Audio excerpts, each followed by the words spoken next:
मुल्क के बेशतर इलाकों में जुलाई में मामूल से जायद बारिशों का 61 साला रिकॉर्ड टूट गया। इस साल जुलाई में मामूल से 181% जायद बारिशें रिकॉर्ड की गईं।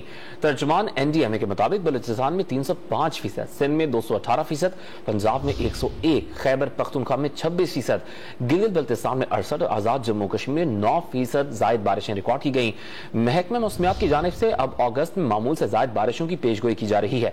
चीफ मेट्रोलॉजिस्ट सरदार सरफराज का बताना है कि कराची समेत सिंध के बाज़ इलाकों में 5 से 9 अगस्त के दौरान कहीं मोतदिल और कहीं तेज बारिश हो सकती है।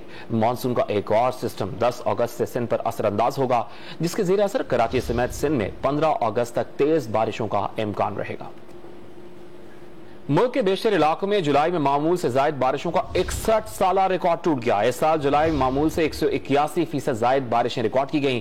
तर्जुमान NDMA के मुताबिक बलूचिस्तान में 305%, सिंध में 218%, पंजाब में 101%, खैबर पख्तूनख्वा में 26%, गिलगित बल्तिस्तान में 68% और आजाद जम्मू कश्मीर में 9% जायद बारिशें रिकॉर्ड की गईं।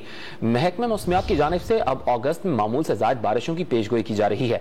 चीफ मेट्रोलॉजिस्ट सरदार सरफराज का बताना है कि कराची समेत सिंध के बाज़ इलाकों में 5 से 9 अगस्त के दौरान कहीं मोतदिल और कहीं तेज बारिश हो सकती है। मानसून का एक और सिस्टम 10 अगस्त से सिंध पर असरअंदाज होगा, जिसके ज़ेर असर कराची समेत सिंध में 15 अगस्त तक तेज बारिशों का इम्कान रहेगा।